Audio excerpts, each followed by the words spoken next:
Hi folks, back again for another Q&A. We have one new member to welcome this month, Chris O, who joined in late June, just after the last Q&A, a little too late for him to have a mention in the Q&A. So welcome Chris, and welcome back all the regular folks. Thanks again for your ongoing support here. We have 6 questions to get through this time. 4 are from Patreon supporters and 2 are coming from other people who will get this through the Inner Sanctum. The Inner Sanctum is something I set up to expand the Q&A a little bit. It's an area of my website that people can gain access to with a special password, and the password is a particular word from the pages of iUniverse. So it's still a very small closed group we've got here, but I wanted to expand it a little bit beyond the confines of Patreon. I like this closed room approach because it allows me to relax in a way that I can't really do ordinarily. I made a video yesterday evening that I'm about to upload on the subject of love, and I had to do 5, maybe 6 takes before I was satisfied.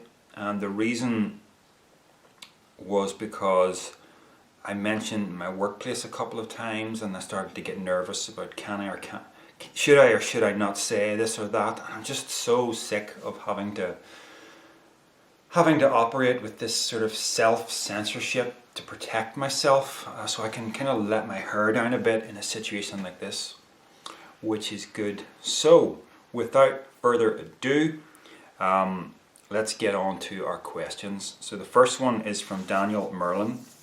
What is your opinion of prehistory advanced civilizations?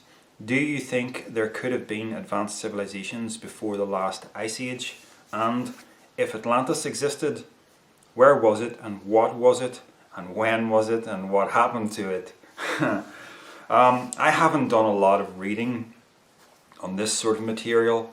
I did read about Atlantis in Manly P. Hall's big book, The Secret Teachings of All Ages. And it was that and other things that actually made me stop reading that book about a quarter of the way through, because I realized I just couldn't hang anything. You know, I couldn't cling to anything that made me think, there we go, there's evidence that it really was a real place. So, I mean, Atlantis, I mean, if it's real, it's there somewhere. We should be able to find it. We've got a lot of technology at our disposal. I have a feeling there was no Atlantis and no Lemuria, and I don't really subscribe to these notions that there was a golden age in the past, or ideas that somehow Egypt was in possession of some lost esoteric knowledge. You know, views that the pyramids were created using some kind of supernatural or paranormal means. No. I just think the evidence for these things is kind of it's not very convincing from what I've read, and I'm not well read on the subject. I think short answer to this one, I'm afraid I'm just going to have to leave it at that. Okay, thanks for your question, Daniel. Now, Celestial Lawnmower says, is what people think of as reincarnation and past lives actually genetic memory? I'm not sure how to connect the two things. You know, by genetic memory, I take it what you mean is things like our lingering fear of spiders and stuff like that. You know, we have a collective unconscious, which is a Jungian term. You know, there are things about consciousness that you inherit from the past, and it's passed down genetically. I don't really know, I can't really pick out in my mind what the connection is with reincarnation there in your thinking, so I'm not sure how to answer that. What I would say about reincarnation in general is that in the West we seem to have a different view of it than in Hinduism. In Hinduism, as far as I know, the idea is that you don't want to be reincarnated. The idea is to get out of samsara, get out of the cycle of life, death, and rebirth. So if you come back, you failed. You know what I mean? The idea is not to come back. But in the West, our metaphysics, which comes from Christianity, has to do with the survival of the ego beyond death. Therefore, when we approach the subject of reincarnation, it's with a sense of, oh great, I get to continue, I want to reincarnate. So, interesting difference there. To me, as someone who subscribes to non-duality, the concept of reincarnation is simply a layer on top of that philosophy which is actually unnecessary. The idea that there's an aspect of me that detaches from the body metaphysically and then inhabits another body, I don't see what value that concept has, because it's not me in the sense of the ego, because everything about the ego, the memories, the personality, it simply decays with the body. Any newborn person is not going to have the memories of Darrell Sloan, so he's not going to have the identity of Darrell Sloan, so he's not going to be Darrell Sloan, so why am I attached to reincarnation? You see? It's not a necessary concept. I suppose it can be interesting to speculate that maybe we can get repressed memories of past lives through hypnotic regression or something like that. And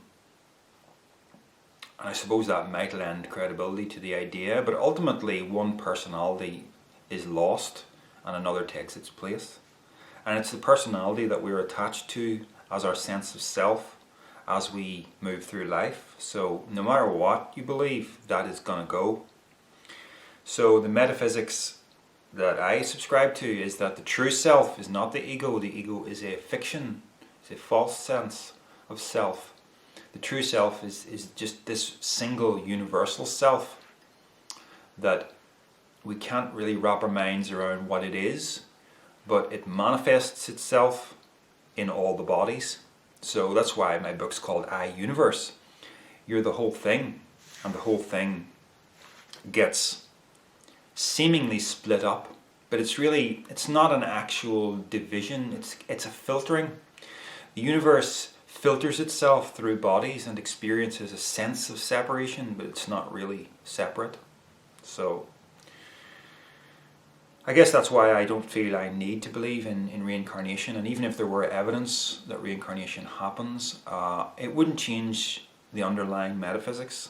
It would just add an interesting layer to it, but it wouldn't really change anything about, it wouldn't add any more meaning to my life, is what I mean. Okay, thanks. Josh Silver, what are your thoughts and, if any, experiences with lucid dreaming, astral projection, prophetic dreams, shared dreams, and dreams in relation to one's own psychology?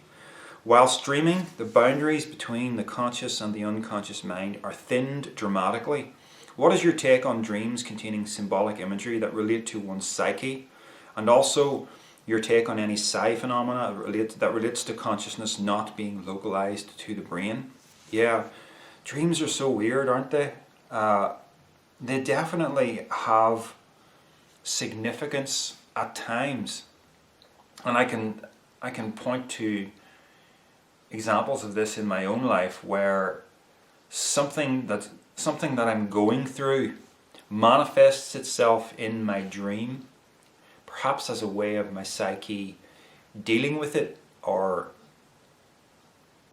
like the strong example that comes to mind, the one that's clearest to me, is the time I was feeling guilty over something, and this guilt manifested itself in a really strange dream which involved me cooking a dog in my oven, and the dog was alive and it was barking, and then hearing the sound of my mother approaching the house from outside, and the thought in my head was, oh no, I'm going to be caught cooking a dog in the oven. Now, the source of the guilt, which we won't go into, was it had nothing to do with my family or my mother or anything, and it had nothing to do with animals, you know.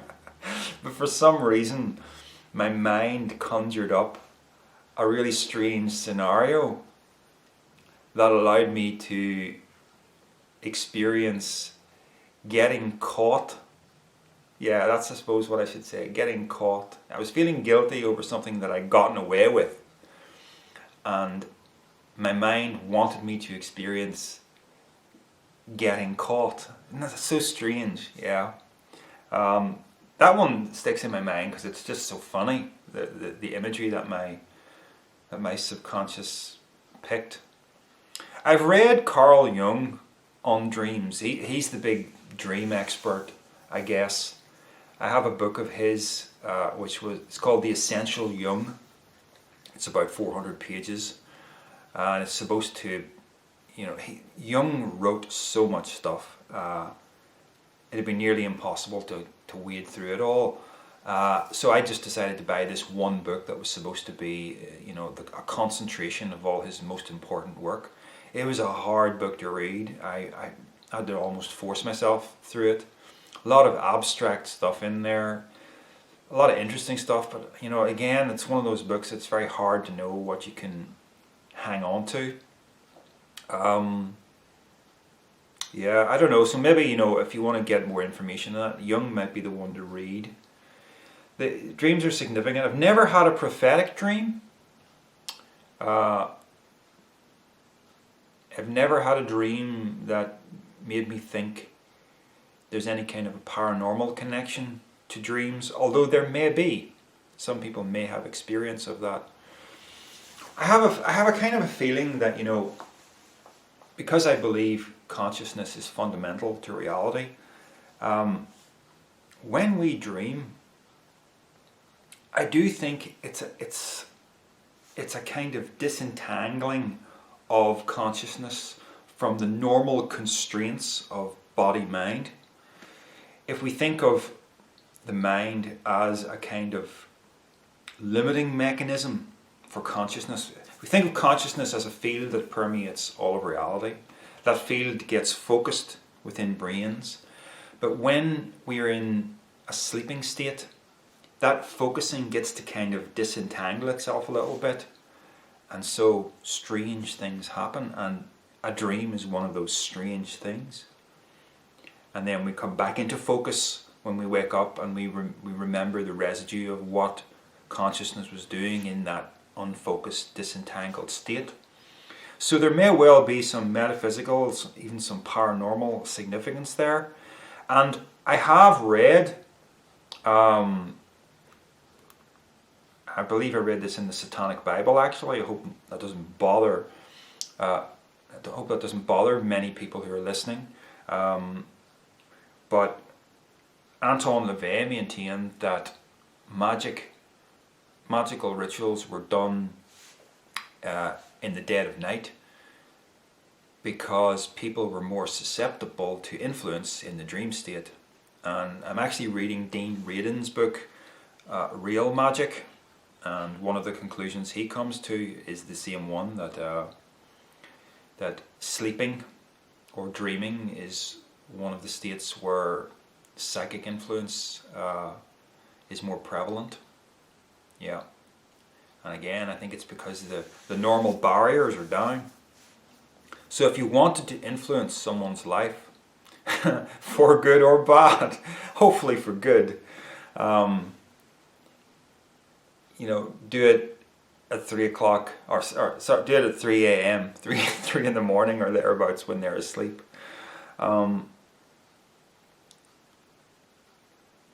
I mean, if you wanted to experiment with something very, very compassionate, here's what I would actually suggest, for real.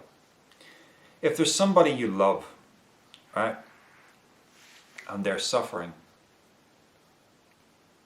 get a photograph of them, or better yet, get your iPad or Android tablet or whatever, because it means you can have this in bed with you. Where am I going with this, right? But get a photograph of that person, put it up on your tablet, put it on the pillow beside you, and as you are lying there in bed, simply look at that and send compassionate thoughts to that person as you're drifting off to sleep. I think that's a good experiment to see if you can affect someone's life in a positive way. I've also read of something similar. I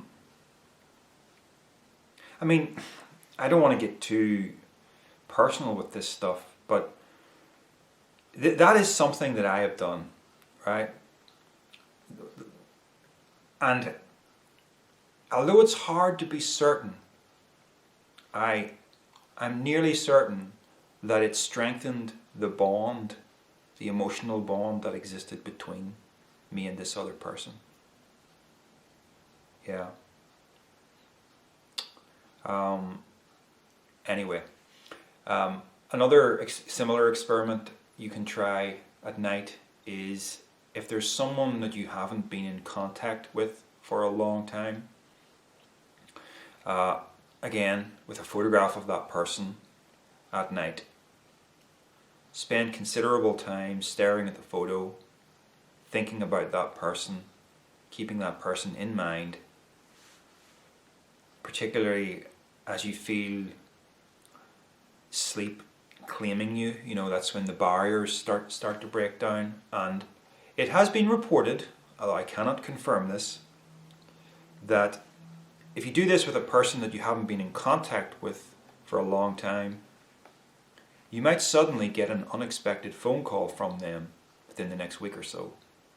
Because by you keeping them in mind at a time when they're very likely asleep, you might be having a psychic effect upon that person that means that they end up keeping you in mind. They're thinking about you and they're thinking, oh, I haven't seen so and so for a long time. I should call them and get in touch. You see? So, interesting experiments. You also mentioned lucid dreaming. I have never tried to train myself to lucid dream. I've had a few lucid dreams, unremarkable ones, but I have a few times I've realized that I am dreaming while I'm dreaming, but I never seem to have the presence of mind to think, hey, let's try and do something crazy like rise up into the air, or you know, I wish I had the presence of mind to do that.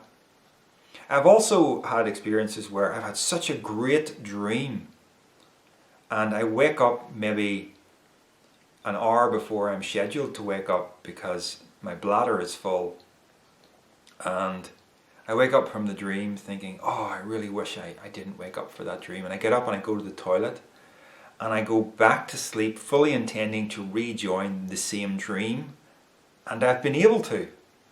Now, that's kind of weird. Not always, but at times I've been able to get back into the dream, and then when I wake up an hour later, I can remember that I had the dream, I woke up, I got back into the dream, and then I woke up again. Yeah. It would be amazing to have a shared dream experience, wouldn't it? With another person. I like to think that such things might actually be possible, and there may well be some documentation out there of experiments that have been performed to that effect. Okay, thank you, Josh. Emma Sheffield asks, moon landings real or fake? I watched a big, I think it was about 3.5 hours long, big documentary on this subject last year, one afternoon while I was off sick from work. I just sat on the sofa and queued this up in Amazon Prime and watched the whole thing in one sitting.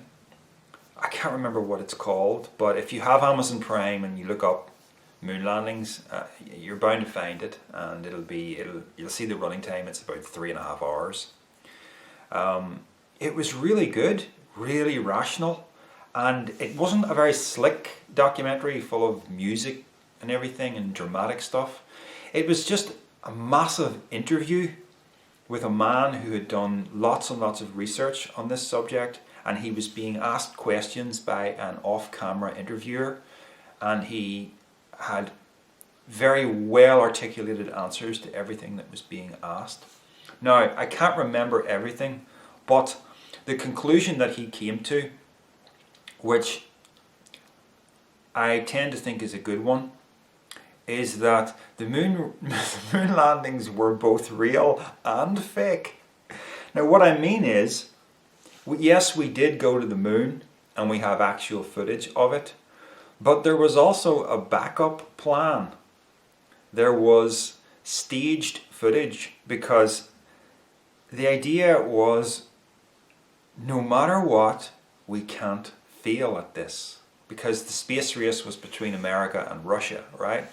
So we have to be the one who gets to America, well, I'm here in Northern Ireland, but the West, we have to be the ones who get to the moon first. So if something went wrong, or if we don't get footage that's good enough, we still have to be able to wow the public. So yes, there is footage that we have that is very suspect, and I've looked at it myself. I've looked at NASA photographs, and the one thing that I was paying attention to because of my background in art and design, I know a lot about light and angles and stuff. So the sun being really, really far away should create shadows that are all going in the one direction on a lunar landscape. But if the sun is actually an object that is suspended fairly close, then the shadows will not come down like straight lines, they will spread out like that. And in certain lunar photographs, it very much looks like the shadows are going that way and then they're going that way on the other side of the landscape, which is only possible it's only possible if that's not the sun. It's only possible if that's an object suspended on some kind of sound stage or something. Yeah, so it looks like we've got a mixture of fake footage and real footage, because some of it really does look real. Some of it looks like we were on the moon. The one other point that stuck in my head from that documentary was that you can see the astronauts running around with their radiation shield on their visor up, so you can see their full faces, which he says is something that they just would never have done, because of you're exposing yourself to naked radiation from the sun without the filter of the Earth's atmosphere. But if that's true, that feels like such a novice mistake. You'd think NASA would have went, oh, they screwed up, don't release that footage, so I don't know. But I'm inclined to think we did go to the moon, but it's certainly possible that we had a backup plan involving fake footage, and so the stuff that is out there now is a mixture of real and fake footage. Yeah. But I remain, of course, open to learning more about this subject, and my view on this is certainly changeable. I have no particular vested interest in it being real or fake. If it was fake, that's disappointing, really. If we never got to the moon, it's disappointing. I can't help thinking, though, with our technology and our telescopes and everything, why can't we see the bottom half of the Eagle Transporter? That's from Space 1999. No, it was called the Eagle. It wasn't called the Eagle Transporter. It was just called the Eagle, wasn't it? The lunar lander. So the bottom half of it lands on the moon, and to get home, the top half, the module, takes off. So we should still be able to see the bottom half of the Eagle with telescopes or something. And I don't believe it was on the dark side of the moon. Now, the dark side doesn't mean the side that never gets the sun. All of the moon gets the sun at some point. It just means the side not facing the Earth. because we can see an Earth rise, can't we, in some of the photographs? So we know that. I hope I'm right in saying this. We know that the lunar lander should be visible from the Earth with a sufficiently powerful telescope. So that should seal the deal one way or the other. I don't know. I haven't looked into this well enough. Maybe there's a reason why that can't be seen. I'm not sure. Anyway, interesting question. Thanks, Emma. So, Ken McNutt asks me a question. Did the violence and terrorism that happened in your area affect you personally in any way? I don't know if you were born and lived in the same area your entire life. I'm just curious as to your take on the Troubles. Yeah, I live in Portadown, which is the same town that I have lived in all my life. Portadown is actually historically a very significant town in terms of the Troubles. Way back in 16 something or other, or was it 17 something or other, there was a mass slaughter of Protestants that occurred on the River Bann. It occurred basically at a spot where I ride my motorcycle past every morning on the way to work. So to give you a little history on this, Ireland was originally its own country and it was Catholic.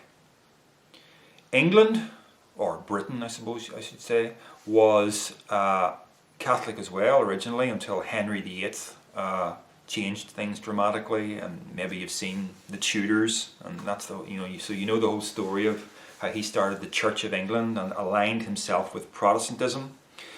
But the English kings over the years were always tampering with Ireland, never leaving it alone, and eventually there was an event called the Plantation of Ulster. Ulster is not quite synonymous with Northern Ireland, but Ireland was originally divided into Ulster, Leinster, Connaught, and I forget the fourth one. This is terrible. I'm actually forgetting the geographical layout. Ulster, Leinster, Connaught. Never mind. It's basically divided into four. The whole island is divided into four. So Ulster is where I am, but it's also called Northern Ireland, and it involves. Northern Ireland is slightly wider than Ulster. It involves 9 counties instead of 6. Anyway, I'm giving you far too much information here. But anyway, so the Troubles, people commonly think of the Troubles as a religious conflict, but that's actually kind of superficial. The Troubles happened because of a land grab. The English came over and settled and removed the indigenous population from their homes, basically. So I am probably a descendant of British invaders of Ireland. So I'm the bad guy. Historically speaking, I'm the bad guy, right? So you can understand why the Troubles happened. So there was a point in history where the Catholics fought back in Portadown, this particular event here in Portadown, where they basically took the Protestants who had taken their land and they drowned them in the River Bann. They drowned them, their families, their children. It was a horrendous thing that happened. I don't know what the numbers were, but it's a big historic event. And to this day, my town is heavily divided in terms of, it looks like a religious division because the English settlers were Protestant and the indigenous population were Catholic, you see, but it was to do with land. It was really all to do with land. It just manifests itself as a religious conflict. So I live in an area of Portadown called Kilcamaine, which is heavily Protestant. You wouldn't get any Catholics living there.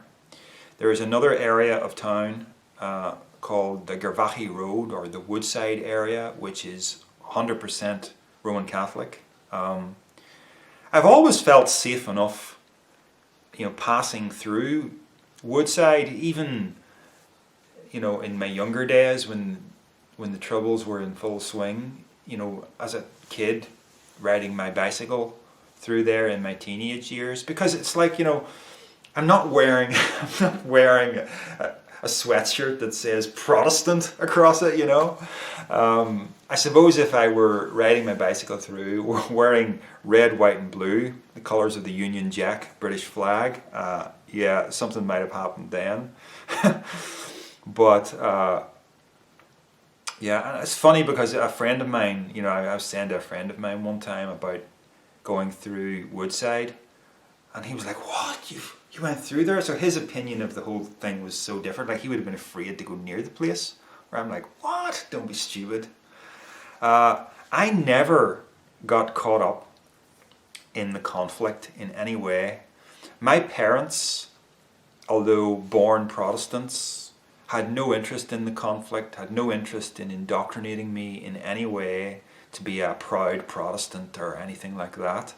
In fact, I got to know a Roman Catholic family in the next town over due to some work commitments that my mum had. My mum worked as a stitcher, and some evenings she would go to this Roman Catholic family, and I would go with her, and I would play with the kids of that family and got to know them really well. The only difference to me was I noticed certain strange things, like the guy's bedroom. He had some kind of religious statue of the Virgin Mary sitting on the windowsill, and I looked at that, and I never asked him about it, but I thought, oh, that's really strange. And there's just this different perception of, Catholics have this mysticism in their religion that Protestants just don't have at all. And I guess there was a feeling of protection probably by having this statue. Yeah. The only time that the Troubles affected me personally was I had a childhood friend, a guy called Roger Love. We grew apart in middle school, what we call junior high school. But in primary school we were good mates. And he, in later life, in his late teens, was a member of some kind of what was it? Was it the Territorial Army or something like that? I forget, but he joined some kind of military unit, not paramilitary. This was legit government sanctioned military. And one day, when he was about 20 years old, a terrorist organization called the INLA,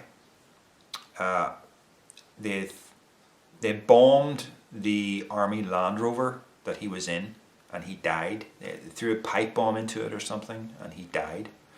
So that's the one death related to the Troubles conflict that was the closest one to me. Nothing else has ever really happened. Oh well, yeah, something else really did happen.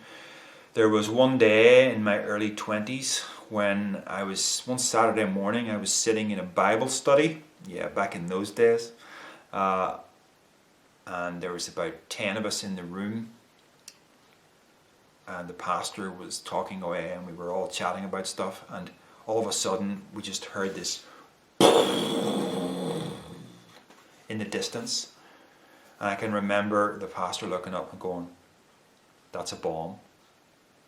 And sure enough, our town centre, all the shops was bombed by the IRA. And some bombs are worse than others. Ours was one of the kinder bombs, in that the town was evacuated before the bomb was set off. So as far as I'm aware, there were no deaths involved, just the destruction of people's businesses, and then the whole town centre had to be rebuilt. Yeah, that was horrendous. At the time it didn't really, felt a bit surreal at the time, if I'm honest. I didn't have a big emotional reaction to it. I don't think I was mature enough, even though I was an adult, I was a young adult. I didn't have a huge emotional reaction to it. If a bomb went off in my town centre now, I think I would be a lot angrier. than I was then.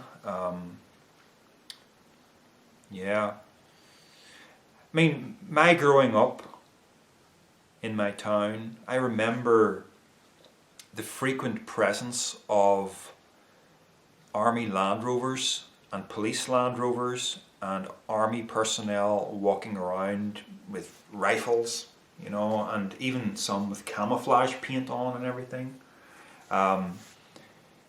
It wasn't uncommon to walk down the street and see an army guy crouched by somebody's hedge, just waiting like that. And I never had this feeling that, oh, something's going to happen, I better get out of here.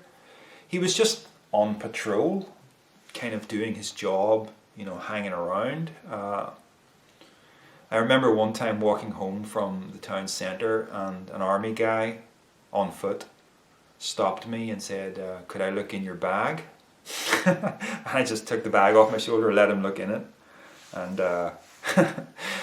he let me go on my way. But it all just seems so commonplace.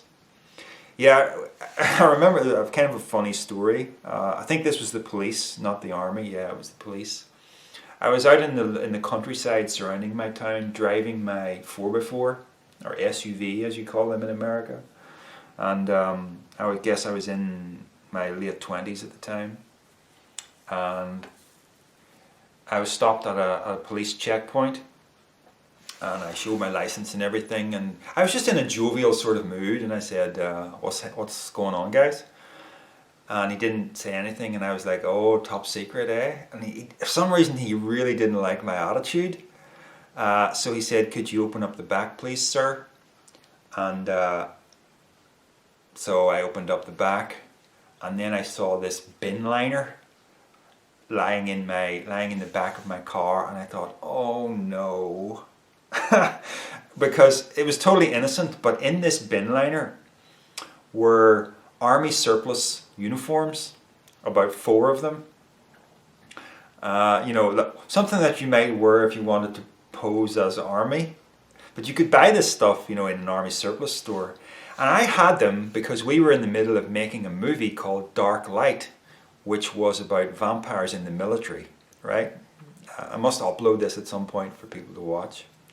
So I had these things just lying, and he says, "Can you account for what's in the boot of your car, sir?" And I'm like, "Yeah, there's." And I saw him opening this, and it was just awful. And I had to say, "Look, those are there because we're making a film." And then he said very little, but I just saw the little notepad coming out, and he started taking down my number plate. Now, of course, nothing happened as a result of this. And he said, as I was leaving, happy filmmaking. But it was true, and you know, we had a website up and everything, and I said, look, this is legitimate, you can check it out. I'm not lying to you. But that was a funny and awkward conversation. Yeah. In my youth, I remember there were no police cars. There were only police Land Rovers. Well, there were police cars, but they were always unmarked. We see now the proper police car with the stripes and the you know, it says police along the side of it. But back in the day, you just had these sort of dark coloured, unmarked Ford Escorts and things. And mostly what you saw were police Land Rovers, these big armour-plated grey Land Rovers. So there was the green Land Rovers were the army, and the grey Land Rovers were the police, and that was what we saw roving about our streets. My placement year at university was in a police station in Belfast, so that was interesting, but I would come and go every day driving my mum's black Ford Escort. And my mum was always worried that I would be mistaken for a police officer and followed home because of what I was driving. I guess that's something that could have happened, but it honestly never really worried me much. See, despite the troubles, I guess, you know, it was probably worse in other parts of Northern Ireland, but I really felt like I had a normal, happy childhood, because this is all we'd ever known. And for the most part, the tensions were there, but they mostly never erupted into anything. I do remember, where I lived as a child, a place called Abercorn Park. There was a particular event in the mid-80s where there was a riot in the little shopping precinct area, which was really just, scarcely more than 150 meters from the door of my house, but there was a few rows of houses between my house and it. There was a big riot and plastic bullets were fired. The idea of a plastic bullet is it can wound a person but not kill a person. Yeah. I always remember the police officers of my youth having pistols on them. And I always remember thinking, when I'd see television dramas of English police officers carrying truncheons, I always remember thinking, what are you going to do with that? It seemed more natural to me that the police should be armed with guns. And there was one point when the troubles were particularly high that the police uniform was different. It was all black and heavily armoured. Just at a particular time. I mean, I don't really think that the troubles are over. There's still the tensions between Protestants and Catholics, but what's interesting to me is there's a different kind of crime now.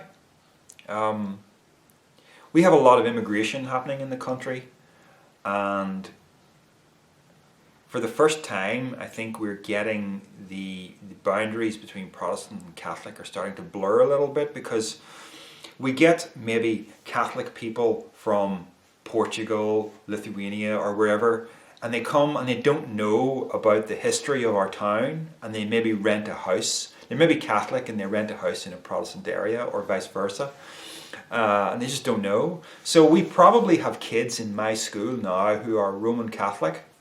And that would have been unheard of years ago. My school exists in the Brownstown area of Portadown. It's a heavily Catholic area. Heavily Protestant area. I remember one time years ago, a guy called Martin McGuinness of the Sinn Féin party, that's the Roman Catholic Republican side, in favour of a united Ireland. He became the educational minister for Northern Ireland somehow, even though he had ties to terrorism in the past. Incredible. It's documented, it's actually documented, this guy. So, the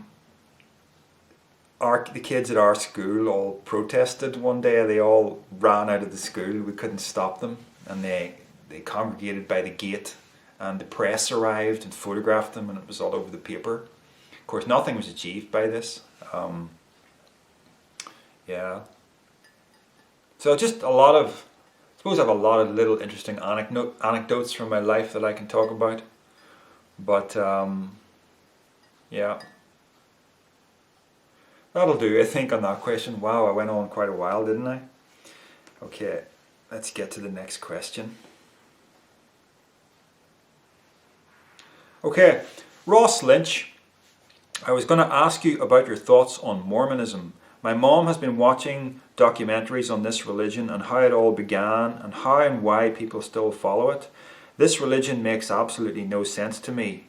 I don't know if you know anything about Mormonism, but if you've looked it up and read things about it, it doesn't make a lick of sense. I was hoping to get your thoughts on this religion and see what you thought about it. And there's another bit later, I'll save the next bit for after. Strangely enough, there's a Mormon temple right next to the school where I work in.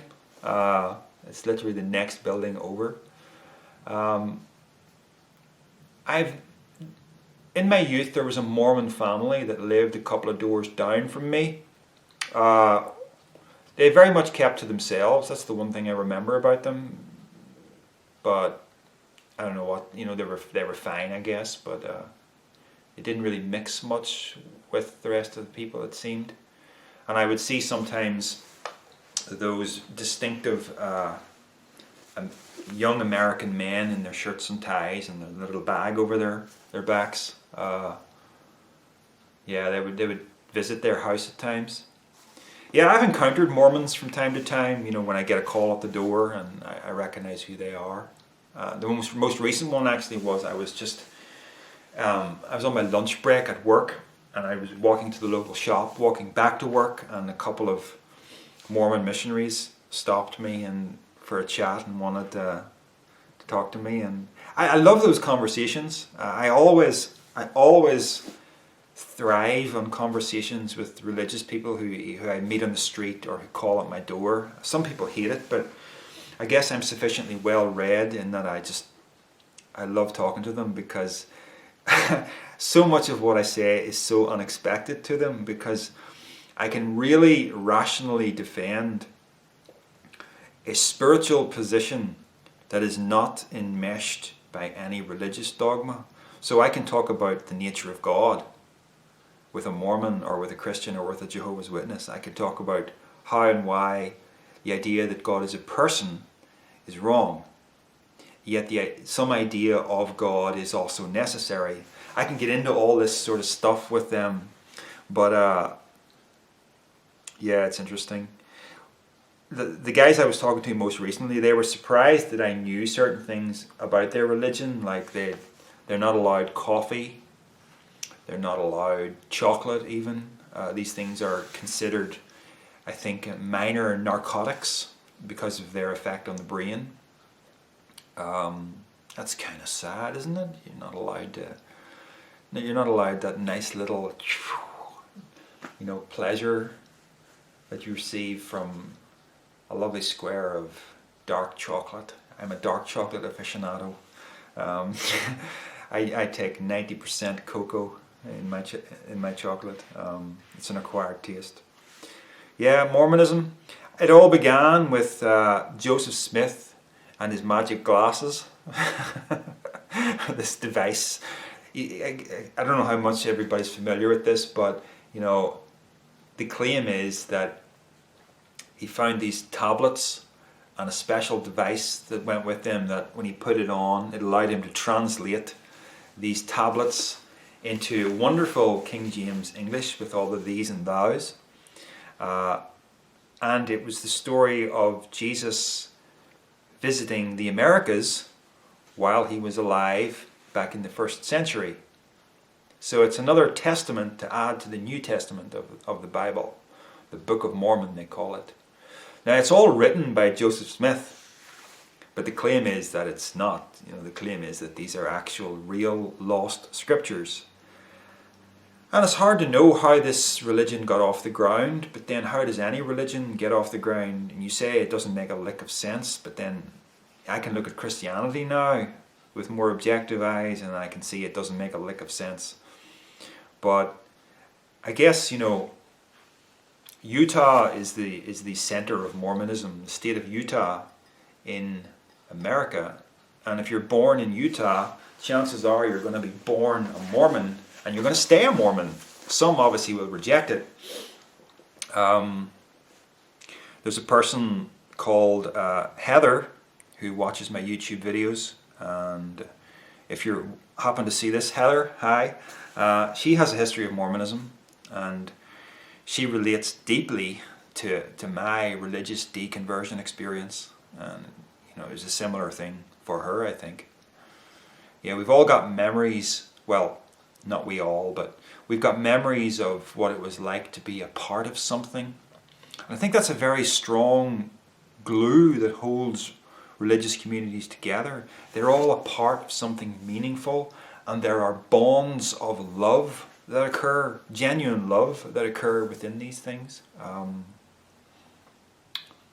So I guess, that glue will hold any belief system together. If you're a Mormon born, and your family is a Mormon, and everybody you know is a Mormon, it's very hard to disentangle yourself from that. just because you think it might not be true. It was easier for me here in my homeland because not everybody I knew was a Christian.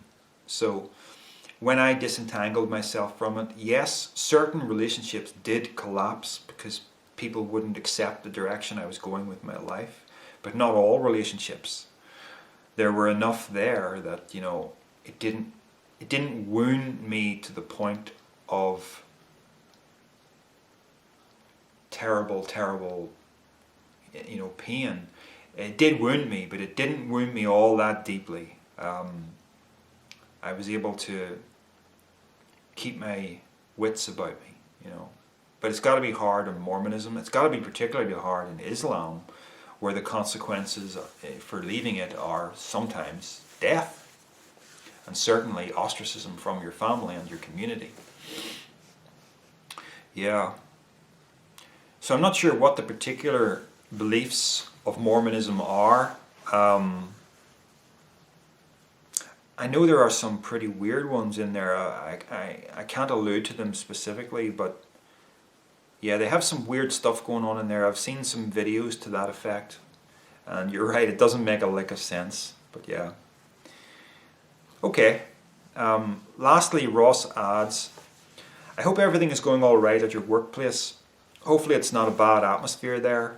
Maybe make a video to update us on that, because I'd like to know how things have been going there. Hopefully no one else has tried to get you fired. LOL.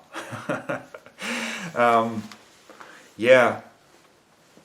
There's a video that I'm going to upload in close proximity with this one. I recorded it last night.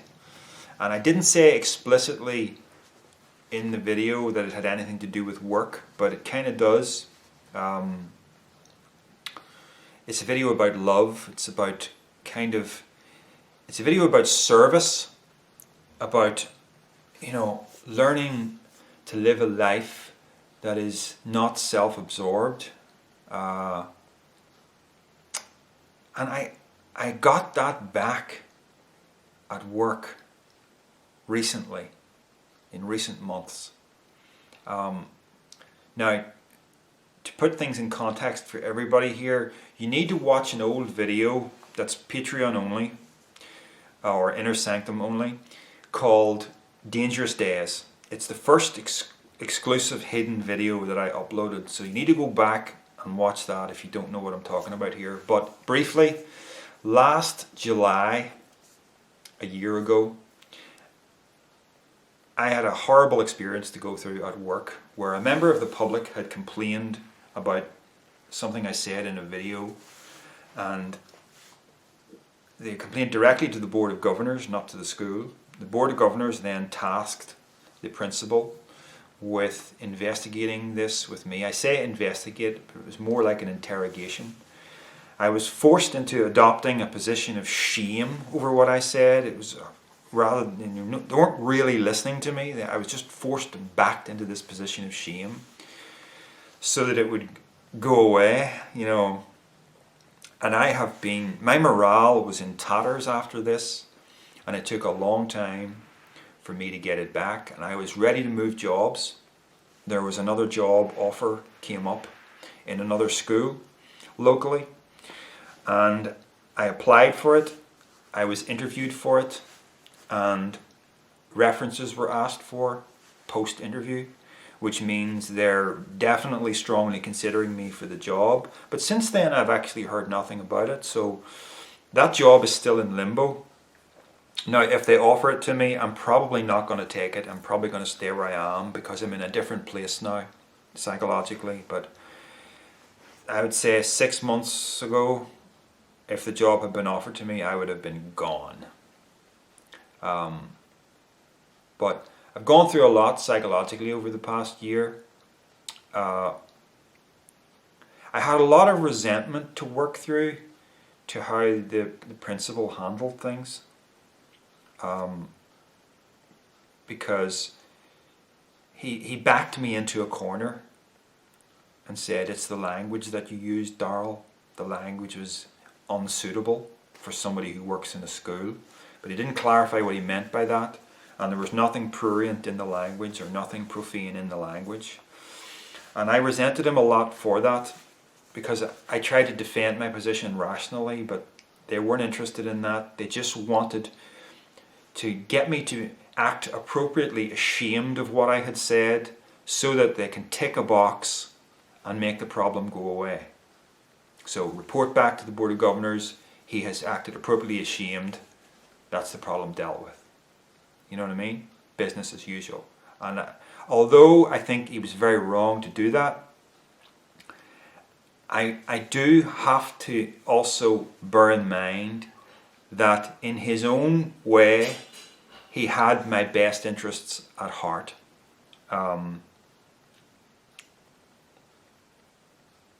Yeah, don't know if you heard that. That was the cat, that was the cat poking the letterbox. He had my best interests at heart. So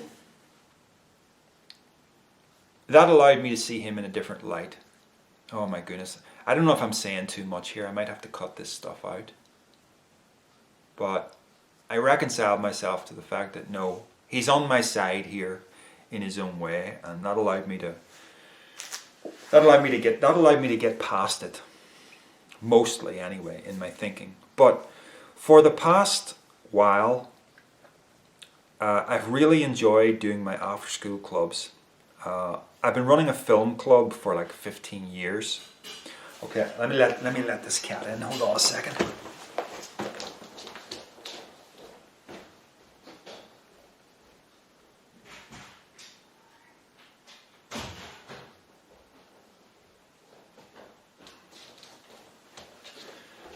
There we go. I would have paused it, but I want to upload this without any cuts. So,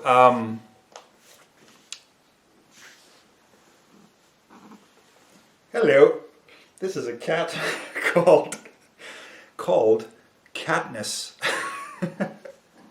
It's I'm surprised she actually let me pick her up. It's not my cat, it's my friend Andrew's. He and his family are in Florida, and I've agreed to feed the cat twice a day for 2 weeks. Because that ties into what I'm about to say actually, because you know, I've learned the importance in my life of service. That it's not about building your ego or having your ego, you know, worrying about your ego being threatened. Because all that stuff to do with work, you know, it's all ego.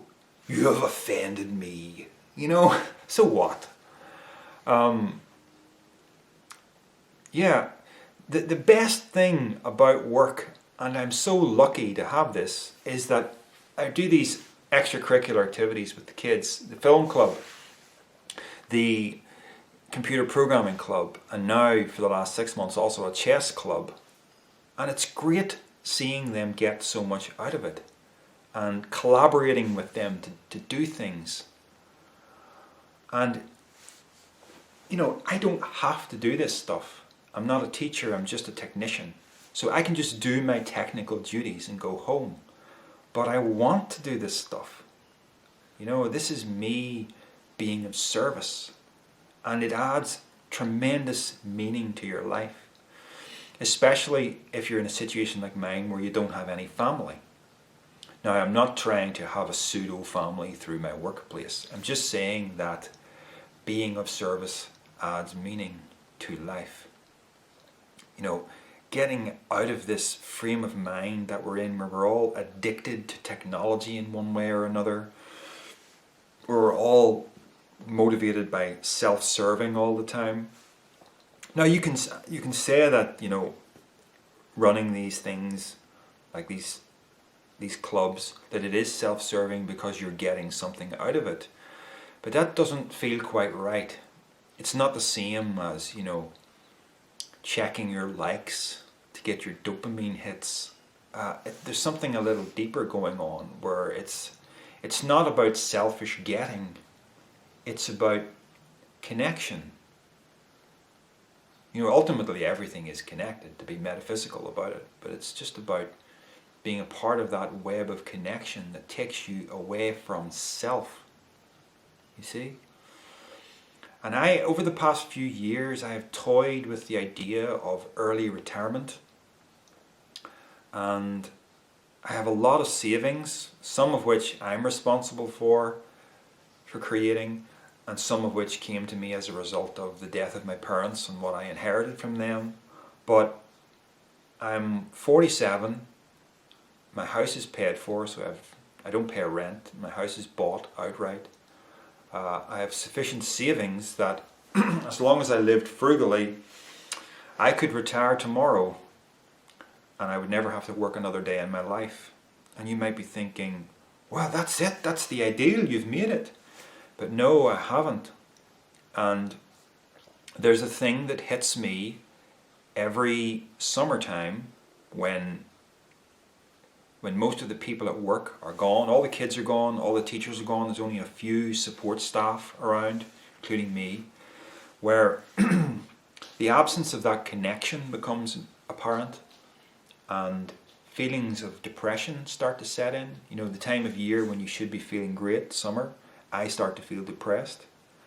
And I feel this acutely because I have a life really that doesn't have any responsibilities in terms of family. So when I don't have those responsibilities and then I don't have work-related responsibilities, it's almost like something attacks the psyche and goes, you are obsolete, you don't matter, kill yourself. Now, that's too dramatic, but you know, ultimately depression leads to suicide, you know what I mean? So when you start to feel a little bit depressed, it's kind of like a warning sign that you're not living your life right. And I know depression is such a complex subject and I don't want to oversimplify things, but just in terms of personal experience, yeah. So, I'm just looking at the clock here, wow, we're over an hour this time. But I'm really starting to realize in a very profound way that life is about service, that meaning in life is about service. And I get to do that through my job. And I'm really starting to appreciate that again in a way that I used to years ago. But somewhere along the line I lost it. And it feels so good to get it back.